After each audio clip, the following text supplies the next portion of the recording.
전쟁 이후 가자 지구는 이스라엘 통치 vs 팔 임정. 이후 에디터. 전쟁이 끝나면 누가 팔레스타인 가자 지구를 통치할 것인가? 하마스 완전 제거를 내걸고 한 달 넘게 가자에 대한 이스라엘의 선멸 작전이 진행 중인 가운데 미국을 중심으로 그날 이후 시나리오에 대한 논의가 본격화하고 있다. 미국은 지난주 토니 블링컨 국무장관의 이스라엘과 팔레스타인 인근 아랍국 순방을 통해 이스라엘의 가자 재점령 및 통치 반대와 궁극적인 팔레스타인 국가 수립 방안을 협의한 데 이어 7일부터 이틀간 도쿄에서 열린 서방 선진 7개국 외교장관 회의에서도 이 문제를 비롯한 가자 지구의 장기 안정화 플랜을 논의했다. 이스라엘은 가자 재점령에 이은 직접 통치 의지는 노골적이다. 베냐민 네타냐후 이스라엘 총리는 6일 ABC 뉴스 인터뷰에서 전쟁이 끝나면 누가 가자를 통치해야 하느냐란 질문에 무기한으로 전반적 안보를 책임질 것이라고 말했다. 조 바이든 대통령이 지난달 15일 CBS 방송 인터뷰에서 이스라엘의 가자 점령은 큰 실수가 될 것이라고 경고하고 백악관도 거듭 재확인하고 있지만 아랑곳하지 않겠다는 얘기다. 네타냐후는 2005년 이스라엘의 가자지구 철군을 반대했던 인물이다. 철군 이후 팔레스타인 자치정부가 가자를 장악했고 2007년 하마스가 내전 끝에 PA 정파 파타를 물리쳤으며 선거를 통해 합법적으로 집권했다. 그러나 이스라엘은 하마스를 테러리스트 집단이라면서 대화 상대로 인정하지 않았다. 네타냐후 정권의 전후 구상은 윤곽이 나와 있다. 압도적이고 무자비한 공격을 통해 가자를 초토화하고 230만 명의 주민을 가자 밖으로 추방하고 재점령한 뒤 군사적 통치를 하겠다는 게 대략적 그림이다. 요르단강에서 지중해까지 그들이 말하는 야훼가 약속한 땅에 진정한 유대 국가를 세우는 과정의 일환인 셈이다. 전쟁 발발 한 달 만에 팔레스타인 민간인 사망자가 1만 명이 넘고 국내 난민도 150만 명이고 병원과 학교, 교회, 난민촌 등에 대한 폭격으로 지옥을 방불하지만 유대 국가 건설 과정에 불가피한 희생 정도로 여기고 있다. 실제로 그런 구상은 31일 타임스 오브 이스라엘이 보도한 이스라엘 정보부 전시계획서 초안에서 확인됐다. 10월 13일 작성된 이 문건에 따르면 가자 주민 전체를 이집트의 시나이반도로 이동시키고 시나이반도 북부의 다수의 천막 도시를 조성해 영구화하고 인도주의 회랑도 건설하겠다는 것이다. 이스라엘 총리실은 가상의 상황을 다룬 개념문서라고 주장했지만 이집트를 상대로 가자 난민의 수용을 설득한 사실이 드러나 치밀한 계산에 따라 작성된 문건임이 밝혀졌다. 이에 대해 이집트는 팔레스타인 국가 건설을 좌절시키려는 의도가 있다고 보고 가자 난민 수용을 거절하고 있다. 타임스 오브 이스라엘은 이 문건이 팔레스타인인에게는 1948년 이스라엘 건국 과정에서 75만 명이 고향 땅에서 내쫓긴 나크바의 고통을 되살렸다고 썼다.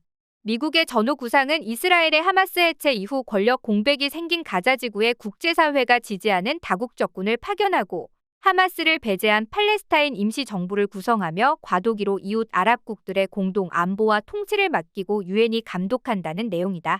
그러나 장기적으로는 팔레스타인 자치정부가 가자 지구를 통치해야 한다고 본다.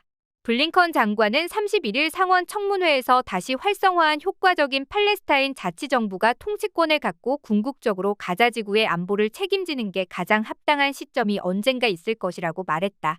실제로 블링컨 장관은 5일 마무드 아바스 팔레스타인 자치정부 수반과 만나 이런 구상을 설명했고 아바스는 우리는 서안과 동예루살렘, 가자 지구에 대한 포괄적인 정치적 해법의 틀에서 우리의 책임을 추정하게 될 것이라고 말했다. PA가 장래의 가자 지구를 다시 통치하려면 이스라엘, 팔레스타인 분쟁 전반에 관한 포괄적 정치적 해법이 필요하다고 조건을 달았지만 미국의 제안에 일단 화답한 모양새다. 그러나 아바스와는 달리 아랍국들은 휴전 이전에 지금 전쟁 이후를 논의하자는 미국의 제의에 반대했다는 후문이다. 미국이 국제사회가 요구하는 휴전엔 반대한 채 전쟁 이후 평화 문제로 초점을 옮김으로써 이스라엘이 계속 제노사이드를 자행할 시간을 주고 면죄부를 주는 결과를 초래할 것이라는 우려에서다. 바이든 행정부의 구상은 이스라엘 점령지인 서안과 가자 지구를 묶어 팔레스타인 국가를 건설하고 아바스의 PA에게 통치를 맡기는 것으로 요약된다. 이스라엘과 팔레스타인이 평화롭게 공존하는 두 국가 해법인 셈이다. 이 방안은 1993년 9월 13일 맺은 오슬로 협정에서 비롯됐다. 가자지구와 서안에 팔레스타인 국가를 세우고 예루살렘을 동서로 나누지만 유대교와 이슬람교 성지가 겹친 예루살렘 구시가지는 공동 통치하자는 게 그 골자다. 당시 이 협정에 따라 가자와 서안의 자치권이 PA에 이양된 바 있다. 현재 미국과 중국을 포함한 대부분의 나라가 두 국가 해법을 지지하고 프란치스코 교황도 찬성의 뜻을 밝혔다. 그러나 난제가 적지 않다. 무엇보다 네타냐후 정권이 그럴 생각이 전혀 없다는 게 그 하나이고, 다음은 팔레스타인인 사이에서 아바스와 PA에 대한 부정적 여론이 지배적이고, 바이든이 네타냐후의 거부에도 이 방안을 밀어붙일 능력과 의지가 있느냐가 세 번째다. 설사 그렇다고 해도 미국이 이스라엘의 어떤 세력과 손을 잡고 이 일을 추진하느냐도 현실적 장애물이다.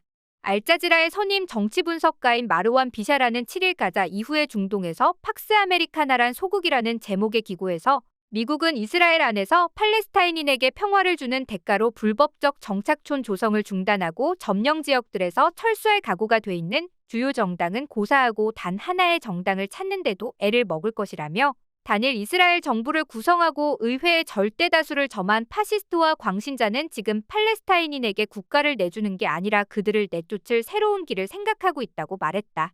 미국은 두 국가 해법의 한 축인 안전하고 민주적인 유대계 이스라엘을 상정하고 있지만 과연 가능하겠느냐는 반문이다.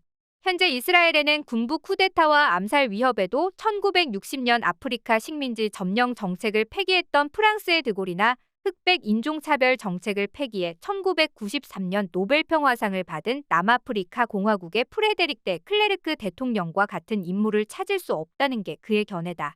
비샤라는 진실은 미국이 무조건 지지하는 바람에 오늘도 그날 이후에도 이스라엘에는 함께 이를 도모할 평화 파트너가 존재하지 않는다고 개탄했다. 아바스와 PA의 가자 통치 방안에 비샤라는 회의적이다. 88세의 고령인데다 부패의 대중적 지지가 미미한 데다가 전쟁 발발 이후 이스라엘의 무차별 공격을 말로는 비난했지만 시종 기회주의적 모습을 보여줬다는 것이다.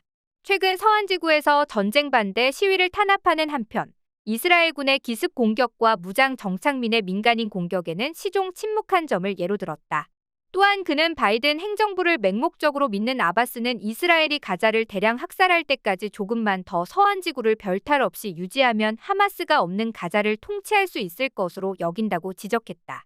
이런 여러 상황을 종합해보면 현 상황에서 아바스에게 최선의 시나리오는 기껏해야 팔레스타인 자치정부가 관할하는 현재의 서한지구의 절반 정도 땅에 세워지는 반쪽 국가라는 게 그의 견해다. 그것도 미국이 아랍국들과의 전면적 관계 정상화와 막대한 추가 재정 지원을 보장하면서 이스라엘에 압력을 넣어야 가능할 것으로 본다. 비샤라는 프랑스와 남아공에서처럼 오직 대중적 저항과 국제사회 전체의 직접 개입만이 이스라엘을 압박해 인종주의적 식민지 프로젝트를 포기하도록 만들 수 있다 했다.